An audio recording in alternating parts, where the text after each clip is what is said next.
오늘이 2023년도 수요 기도의 마지막 날입니다.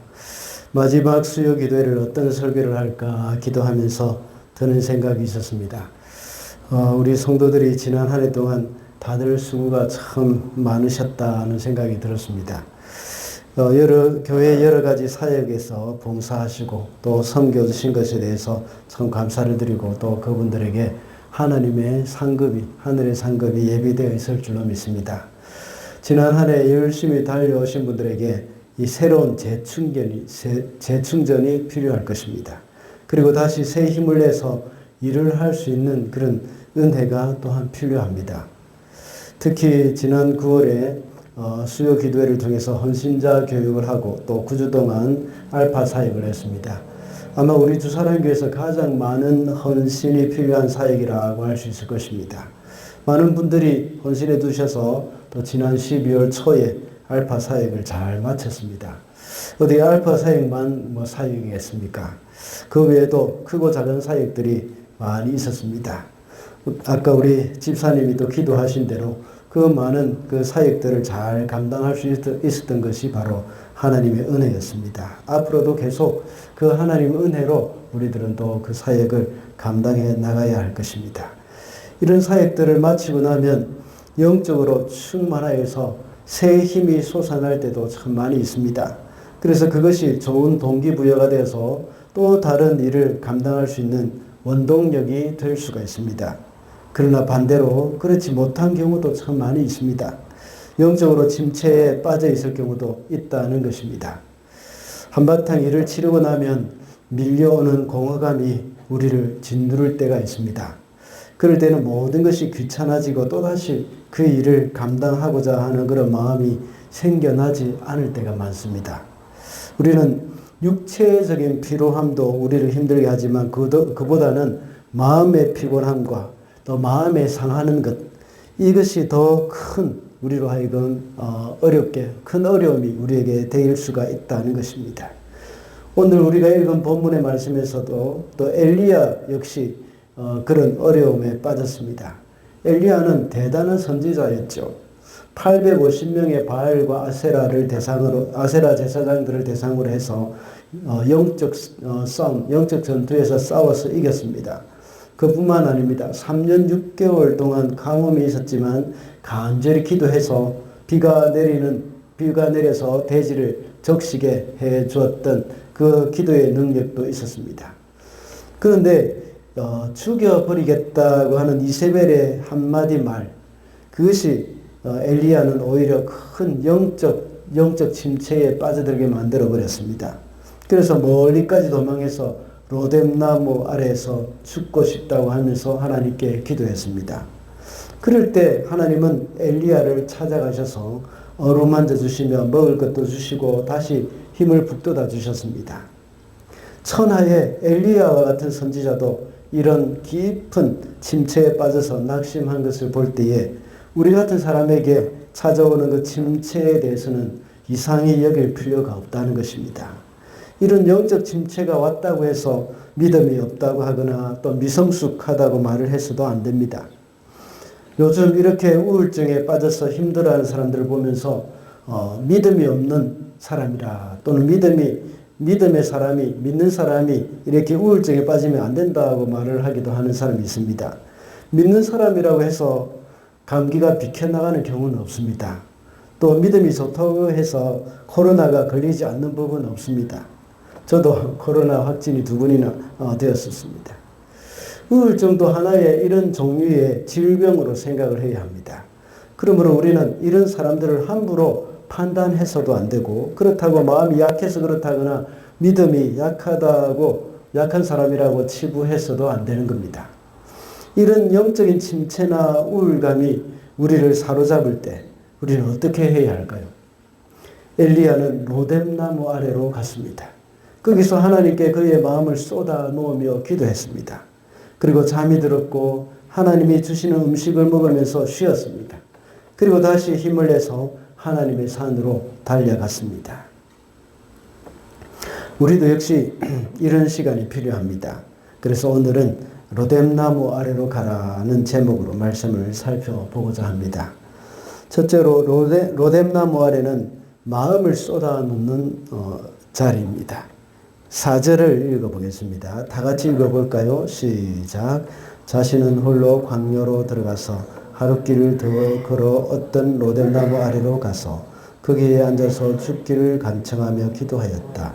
주님, 이제는 더 바랄 것이 없습니다. 나의 목숨을 거두어 주십시오. 나는 내 조상보다 조금도 나을 것이 없습니다.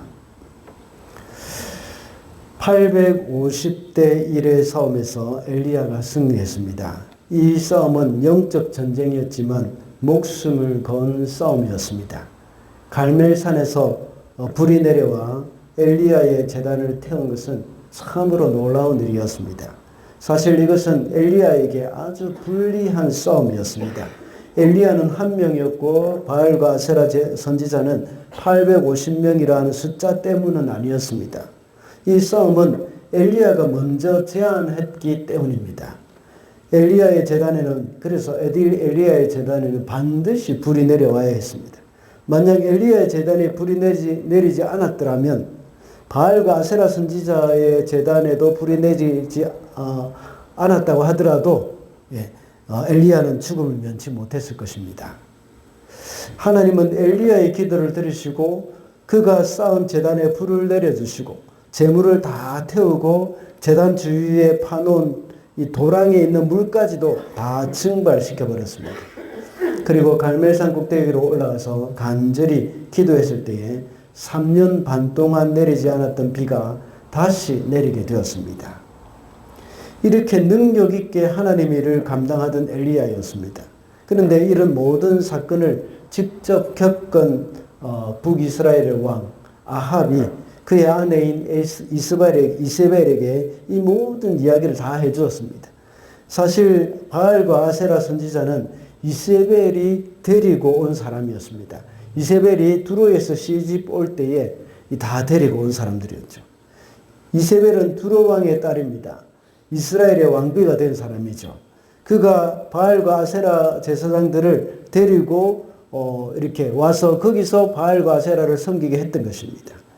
그런데 엘리야가 이 모든 바알과 아세라 제사장들을 죽였다는 말을 들었을 때에 이세벨은 분노하면서 엘리야를 죽여버리겠다는 그 협박을 했습니다. 이 협박을 들은 엘리야는 도망을 했습니다. 이스라엘 땅에서 유다 땅 브엘세바까지 도망했습니다. 거기에 자신의 종을 브엘세바에 남겨두고 하룻길을 더 걸어서 어떤 로뎀나무 아래까지 이르렀습니다. 엘리야가 이스라엘 땅 갈멜산에서 출발했다면 브엘세바까지는 굉장히 먼 거리입니다. 거의 150에서 200km 가까이 되는 그런 거리입니다.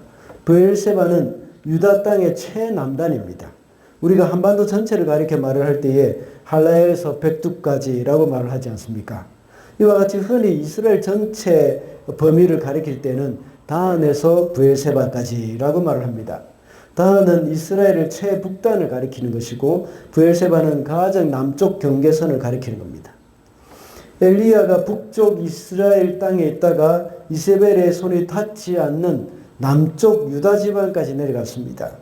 그것도 가장 남쪽 경계선까지 도망했던 겁니다. 그것도 불안하니까 그의 종을 브엘세바에 남겨놓고 혼자 하룻길을 더 광야로 걸어서 갔다고 말씀하고 있습니다. 엘리야가 그만큼 두려움에 사로잡혀서 영적으로 깊은 침체에 빠져 있었다는 것입니다. 이런 엘리야가 로뎀나무 아래에 가서 하나님께 기도하는 장면이 방금 읽은 이 4절의 말씀입니다. 엘리야의 기도를 보면 깊은 절망 가운데 빠져 있다는 것을 알 수 있습니다. 죽기를 간청하면서 기도했다고 말하고 있습니다. 이제 자신의 한계를 깊이 인식하고 하나님을 향해서 자신의 마음을 쏟아놓고 있는 것입니다. 이런 기도를 우리는 시편에서 익숙하게 보지 않았습니까? 이런 내용의 시를 갖다가 신학적인 용어로는 탄식시라고 말합니다. 절망적이고 기가 막힌 자신의 현실을 그대로 하나님께 아뢰는 그 다윗의 시, 이것을 갖다가 다윗이 지은 탄식시라고 하는 겁니다. 150개의 시 중에서 탄식시에 해당되는 것이 67개 정도가 됩니다. 이 인간이 처한 불행으로부터 하나님의 도우심을 구하는 기도입니다. 그래서 현실적인 문제의 해결을 위해서 하나님 앞에 이렇게 간절하게 탄식하면서 기도하는 겁니다. 큰 어려움에 빠져 있거나 절망적인 상황에서 깊은 영적인 침체가 빠져 있을 때에, 깊은 영적인 침체 가운데 빠져 있을 때에 이렇게 하나님께 우리의 마음을 쏟아 놓는 기도가 필요합니다. 물론 너무 낙심이 되거나 마음이 힘들 때는 사실 기도조차 나오지 않을 때가 많습니다. 그럴 때도 그냥 하나님 앞에 머물러 있는 것만으로도 큰 위로가 됩니다. 믿지 않는 사람들은 마음이 상하거나 낙심이 되는 일이 있으면 어떻게 합니까? 술을 잔뜩 퍼마시죠. 그래서 취해버립니다. 또는 사람들을 만나서 실컷 서로를 풀어놓기도 합니다. 그러나 그때뿐입니다. 술에 취해 있다가 술에서 이제 깨면 다시 외로움이 올라옵니다. 그 괴로운 그런 마음들이 자꾸 올라오는 것이죠. 그래서 또다시 술을 먹고 취해버립니다. 그러다 보면 술 없이는 살 수 없게 되는 겁니다. 그러나 하나님의 백성은 우리의 상한 마음을 안고 하나님께 나아갑니다. 기도할 힘조차 없을 때 그냥 하나님 앞에 머물러 있어 보시기 바랍니다. 그러다가 땅이 꺼지도록 한숨도 나올 수도 있습니다. 그냥 말도 못하고 눈물만 나올 수도 있습니다. 그러나 그것이 바로 하나님 앞에 우리의 마음을 토해 놓는 순간이 되는 겁니다. 사무엘의 어머니 한나, 그는 그 상한 마음을 하나님께 가지고 가서 오랫동안 기도했다고 기록되어 있습니다. 특히 사무엘상 1장 10절에 보면 한나가 마음이 괴로워서 기도하고 통곡했다고 말씀하고 있습니다. 그리고 사무엘상 1장 13절에 보면 한나가 속으로 말하며 입술만 동하고 음성은 들리지 않았다고 했습니다. 이것이 바로 마음을 쏟아놓는 기도입니다. 지난 한 해 동안 사명을 감당하다가 또 지치고 상한 마음 주님께 이제 가져가야 하는 겁니다. 그리고 절망에 빠져서 낙심해 있는 마음, 또 참 우리 침체에 빠져서 헤어나올 힘이 없는 그런 마음, 그걸 그대로 가지고 하나님께 나아가서 토해 놓으시기 바랍니다. 그때 하나님의 위로가 임하게 됩니다. 그래서 다시 힘을 얻을 수 있는 계기가 되는 겁니다.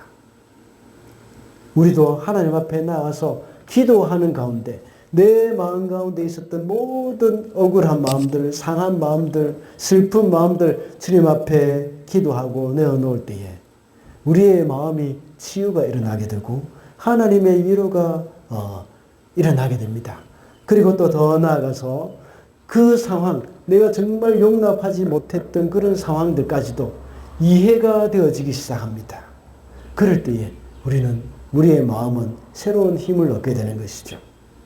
그러므로 로뎀나무 아래는 우리의 마음을 쏟아놓는 자리가 되는 것입니다. 둘째로 로뎀나무 아래는 쉼이 있는 자리입니다.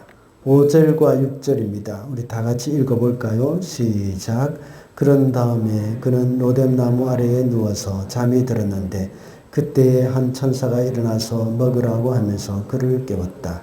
엘리야가 깨어보니 그의 머리맡에는 뜨겁게 달군 돌에다가 구워낸 과자와 물 한 병이 놓여 있었다. 그는 먹고 마신 뒤에 잠시 잠이 들었다. 다시 잠이 들었다. 엘리야는 로뎀나무 아래에서 그렇게 기도하다가 잠이 들어버렸습니다. 그의 마음도 몸도 얼마나 지쳐 있었겠습니까? 체력이 영성이라는 말이 있지 않습니까?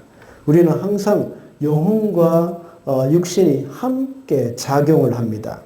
영혼과 육신을 따로 구분할 수 있는 것은 죽음밖에 없습니다. 살아있는 한 우리의 영혼과 육신은 항상 함께 있습니다. 이단들은 영혼과 육신이 따로 있다고 생각을 하는 이단도 있습니다.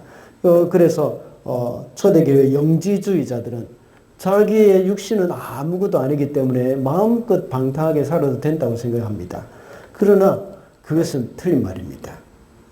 우리의 영혼과 육은 항상 서로 영향을 받습니다.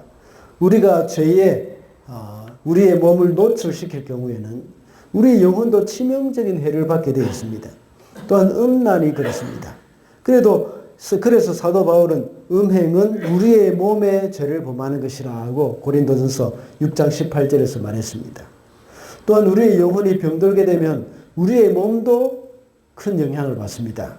우리의 몸의 영향을 영혼이 받을 뿐만 아니라 우리 영혼의 영향을 몸도 받습니다. 오래전에 아주 유행을 한 영화 중에 반지의 제왕이라는 그 영화를 다 아실 겁니다. 그 중에 한 왕이 있었는데 그 왕의 참모 역할을 하는 사람이 아주 사악한 사람이었습니다. 제가 그림을 준비해 봤는데요. 그 신하의 영향을 받은 왕은 계속해서 부정적인 마음을 갖게 되었고 그런 마음이 있으니까 그의 육체가 너무 늙고 병든 사람이 되어버렸습니다. 하루는 가달프라는 이 사람이 나와서 그 악한 신하를 제거하고 그 왕 안에 있는 그런 악한 영을 내어 쫓아버렸습니다. 그래서 어느새 그 왕은 회복이 되어서 적군과 용감하게 싸울 수 있는 사람이 되었습니다. 그에게서 악한 영을 쫓아내니까 그 왕의 모습조차도 그 얼굴 모습조차도 바뀌게 되었죠. 그전에는 당장 죽을 것 같이 구부정하고 정말 굉장히 연로해서 아무것도 하지 못하는 사람이었습니다. 그렇지만 영혼이 건강해지니까 아주 위험 있는 왕의 모습으로 되돌아와서 군사를 이끌고 용감히 싸우는 왕이 되었습니다. 제가 띄워진 사진을 보시면 아주 크게 비포 애프터가 나눠지죠. 같은 사람입니다. 물론 반지의 제왕이라는 영화를 꾸며낸 이야기에 불과하지만 영적인 세계에 대해서 아주 중요한 교훈들을 많이 얻을 수 있습니다. 지금 제가 말씀을 드리고자 하는 것은 영혼과 육체가 이렇게 밀접하게 연관되어 있다는 것을 말하고자 하는 것입니다. 엘리야의 육체가 피곤하고 약해져 있을 때에 그 영혼도 역시 굉장히 약해져 있다는 것을 알 수가 있습니다. 앞서 말씀드린 대로 이 엘리야는 850대 1의 큰 영적 전투를 치렀습니다. 그리고 갈멜산 꼭대기에서 비가 내리도록 간절히 기도했습니다. 그리고 손바닥만한 구름이 올라오자마자 이제 비가 올 것이라는 것을 예상하고 아합 왕에게 뛰어가서 비가 곧 내릴 것이니 속히 비를 피하라고 말했습니다. 그리고 자신이 아합의 마차보다 먼저 더 빨리 달렸습니다. 또한 이세벨의 협박이 있을 때에 거의 200km 가까이 되는 그런 거리를 도망해서 브엘세바로 갔고 또 하루길을 더 걸어서 광야로 들어갔던 것입니다. 이렇게 쉬지 않고 강행군을 했으니까 그의 육체가 크게 지쳐 있었던 것도 역시 당연한 일이죠. 그래서 그는 로뎀나무 아래에 누워서 잠들어 있었던 것입니다. 그때 천사가 나타났습니다. 잠들어 있는 엘리야를 깨웠습니다.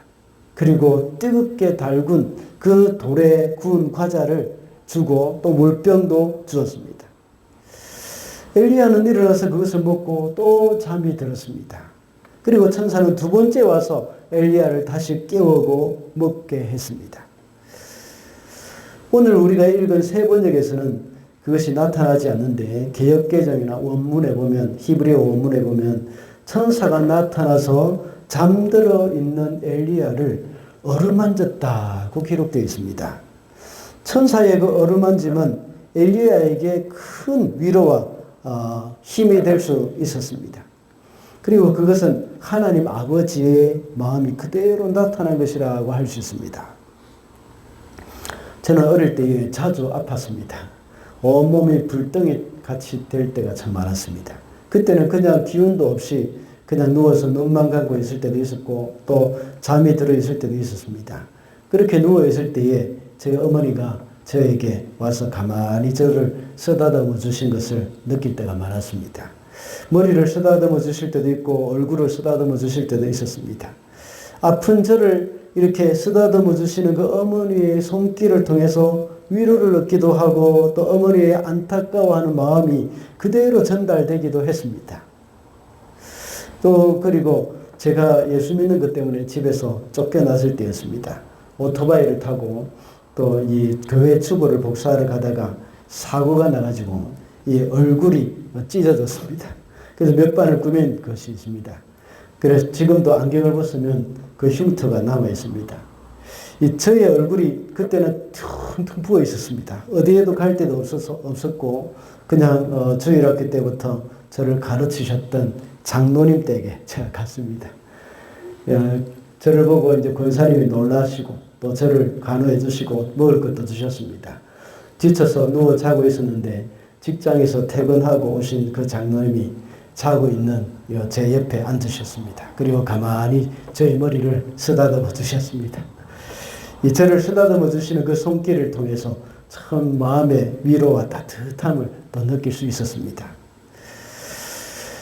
우리가 주님의 일을 감당함에 있어서 우리의 육체적인 쉼도 역시 필요하다는 사실을 잊어서는 안 되겠습니다.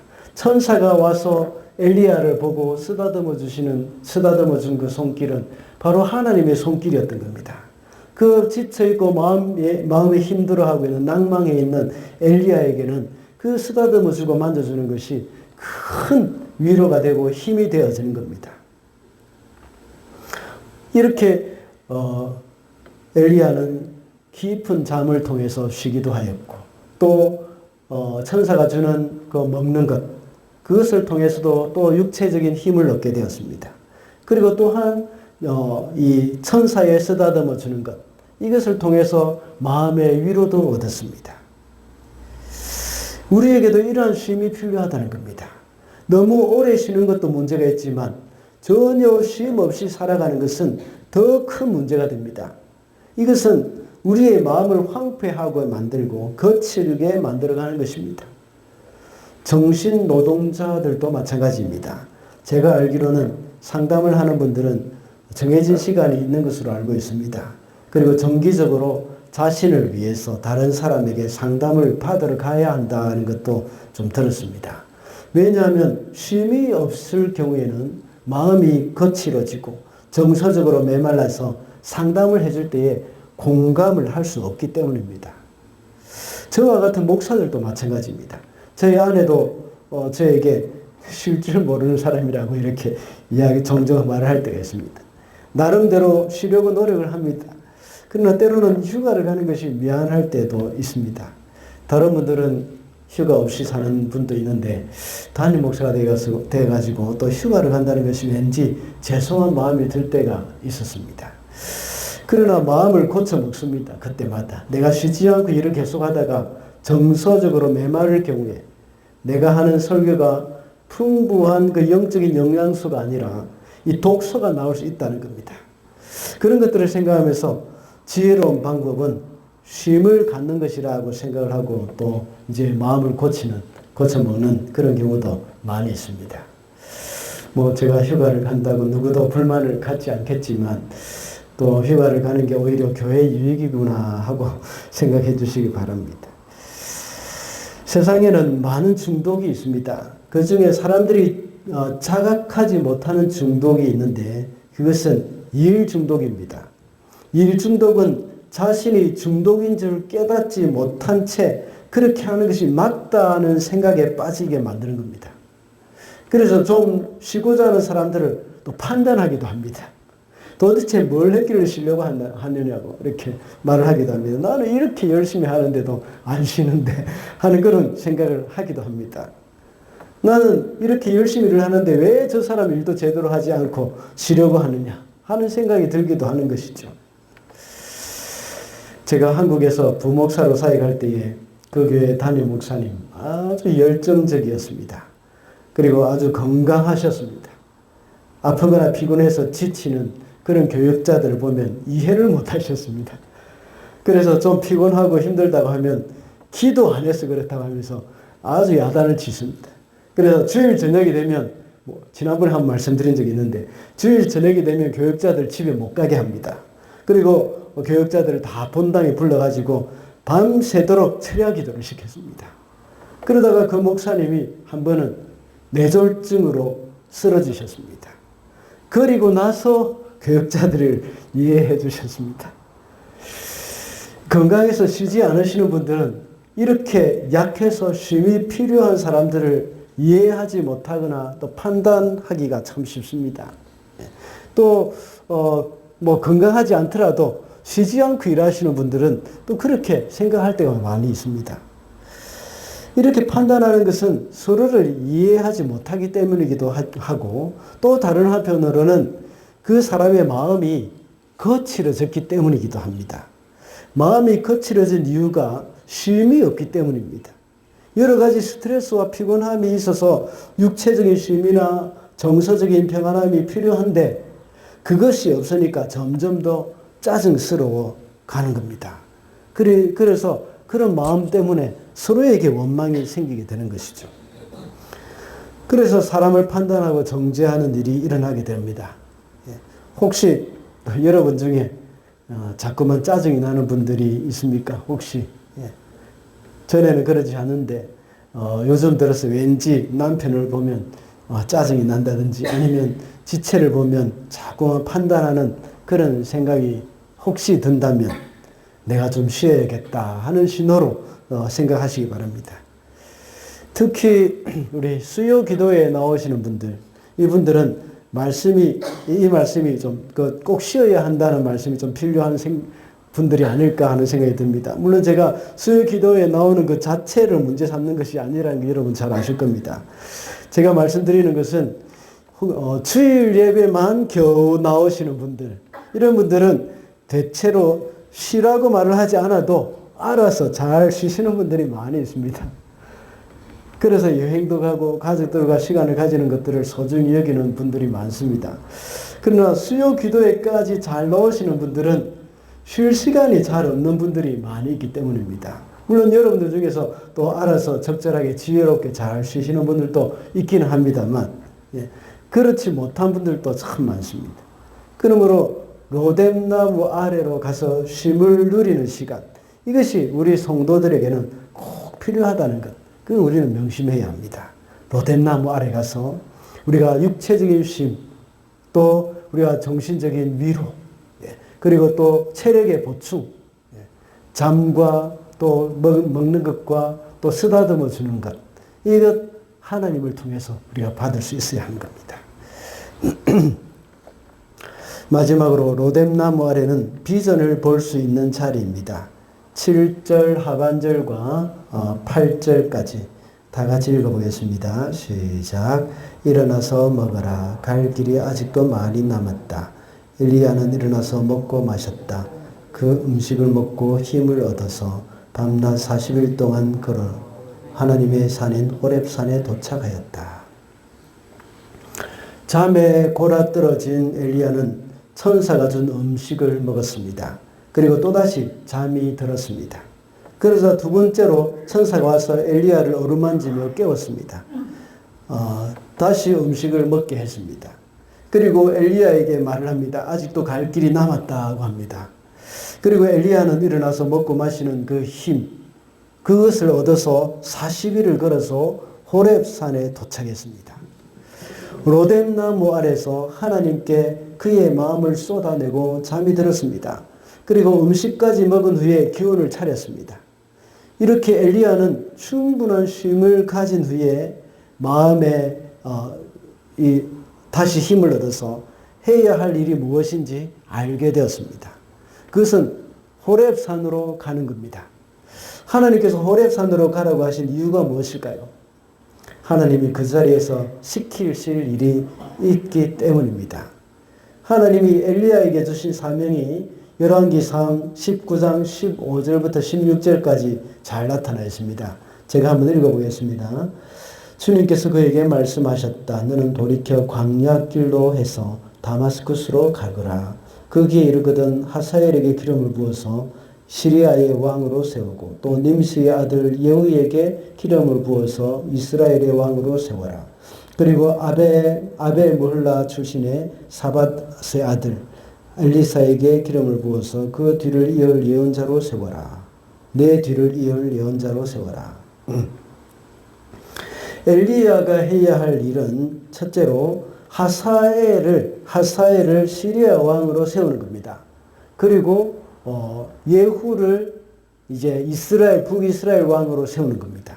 마지막으로 엘리사를 세워서 자신의 후계자로 세우는 겁니다. 그리고 이 세 사람들이 어떤 일을 할 것인가에 대해서도 하나님께서는 말씀해 주셨습니다. 그 사명과 함께 약속도 해 주셨습니다. 18절에 보면 바알에게 무릎을 꿇지도 않고 입을 맞추지도 않은 7,000명을 남겨두겠다고 말씀하셨습니다. 하나님께서는 로뎀나무 아래에서 다음에 해야 할 일을 알려주셨습니다. 하나님의 비전을 엘리야에게 말씀하신 겁니다. 엘리야는 하나님께 마음을 쏟아 놓으면서 기도할 때에 이제 나의 목숨을 거두어 달라고 말했습니다. 그러나 하나님을 이렇게 하나님은 엘리야에게 이렇게 비전을 제시해 주신 겁니다. 아직까지 해야 할 일이 있다는 것이죠. 아직 살아 있어야 할 이유가 있다는 것을 말씀해 주신 겁니다. 그래서 그가 해야 할 일을 위해서 호렙산으로 가라고 말씀하십니다. 우리가 아직 살아있는 것은 사명이 있기 때문입니다. 우리가 사명을 다했을 경우에 하나님은 우리를 데려가실 것입니다. 그러니 아무리 연세가 높으신 분이라고 하더라도 살아계시는 한 하나님이 맡겨주신 사명이 있다는 것을 잊어서는 안 됩니다. 그러므로 은퇴하셨다고 해서 사명이 끝난 것은 아닙니다. 지난 성탄절날 우리 홍 집사님 앞에 나와서 찬양하는 모습, 제가 은혜 받았습니다. 비록 우리가 연세가 높고 이제 다 은퇴를 했다고 하더라도 우리가 할 수 있는 것이 있기 때문입니다. 하나님께서 우리에게 맡겨주신 것을 찾으면 되는 겁니다. 엘리야는 이제 나를 죽여달라고 이렇게 죽는 것이 합당하다고 말을 했지만, 그러나 하나님은 아직까지 엘리야에게 살아있어야 할 이유를 말씀해 주신 겁니다. 그의 사명이 있고 해야 할 일이 있다는 겁니다. 은퇴를 했다고 해서 이 땅에 살아있다면, 은퇴를 했다고 해도 이 땅에 우리가 살아있다면 사명이 있다는 것을 기억해야 합니다. 은퇴하신 후에는 놀고 먹겠다고 생각하지 마시기 바랍니다. 은퇴하신 후에는 조금만 쉬시면 됩니다. 조금 쉬시고 다시 하나님의 사명을 찾으시기 바랍니다. 다시 말하자면 삶의 의미를 찾아야 한다는 겁니다. 한국의 유명한 목사님의 설교를 우연히 들은 적이 있습니다. 그 목사님은 피터 프랭크 박사의 글을 인용해서 이렇게 말씀하셨습니다. 유대인 수용소에서 살아남은 사람은 몸이 튼튼하고 머리 좋은 사람이 살아남은 것이 아니라 삶의 의미를 가진 사람이 살아남는다고 말했습니다. 이 사람이 말하는 그 삶의 의미가 바로 사명입니다. 하나님이 우리에게 주신 그 사명이 바로 우리 성도들의 삶의 의미입니다. 로뎀나무 아래서 삶의 의미를 찾아야 합니다. 로뎀나무 아래서 하나님이 지시하시는 다음에 해야 할 일을 발견하시고 하나님이 주시는 그 비전, 이것을 찾게 되시기를 바랍니다. 아직 내가 무엇을 해야 할지 혹시 모르는 분들 계십니까? 그렇다면 로뎀나무 아래로 가시기 바랍니다. 그러면 다음에 해야 할 일을 깨닫게 해 주실 것입니다. 최소한 어떻게 살아야 한다는 것을 알게 될 것입니다. 삶의 의미를 깨닫게 된다는 말입니다. 지금까지는 나를 위해서 살았고 나의 즐거움이나 나의 명예나 나의 안락함을 위해 살았다면 이제 로뎀나무 아래로 가보시기 바랍니다. 나를 위해서 사는 사람은 삶의 의미를 깨닫지 못할 것입니다. 그러나 잠잠히 하나님께 나아가서 기도하면서 묵상할 때 하나님이 깨닫게 해주실 것입니다. 무엇이 우리의 사명이고 무엇이 내 삶의 의미가 되는지를 알게 될 것입니다. 그러므로 로뎀나무 아래는 비전을 발견할 수 있는 자리라는 것입니다. 말씀을 맺겠습니다. 오늘은 로뎀나무 아래로 가라는 제목으로 말씀을 살펴봤습니다. 로뎀나무 아래는 우리의 마음을 쏟아놓는 자리이고 쉼의 자리라고 했습니다. 그리고 로뎀나무 아래는 비전을 발견할 수 있는 자리입니다. 여러분의 로뎀나무는 어디입니까? 여러분이 하나님을 만날 수 있는 자리, 하나님과 깊은 대화를 나눌 수 있는 자리, 거기가 바로 로뎀나무 아래입니다. 지금까지 주어진 일을 감당하시느라고 너무 분주하게 시간을 보내셨다면 다시 로뎀나무 아래로 가시기 바랍니다. 그리고 사명을 감당하거나 너무나도 지쳐 있습니까? 인간관계에서 마음이 상했다면 또는 여러 가지 스트레스로 인해서 마음이 거칠어졌다면 로뎀나무 아래로 가시기 바랍니다. 아직 삶의 의미를 발견하지 못하고 방황하고 계시다면 로뎀나무로 찾아가시기 바랍니다. 올 한 해 보내면서 분주한 마음을 내려놓고 마음의 여유를 좀 가져보시면 좋겠습니다. 잠잠히 주님과의 만나는 그런 시간을 가지기도 하고 충분히 쉬면서 체력도 보충하시고 다음에 해야 할 일을 또 지시하실 그 하나님의 음성을 듣는 그런 시간을 만들어 보시기를 바랍니다. 그래서 다시 힘을 얻어 맡겨주신 사명을 잘 감당하게 되는 저와 여러분이 되시기를 바랍니다.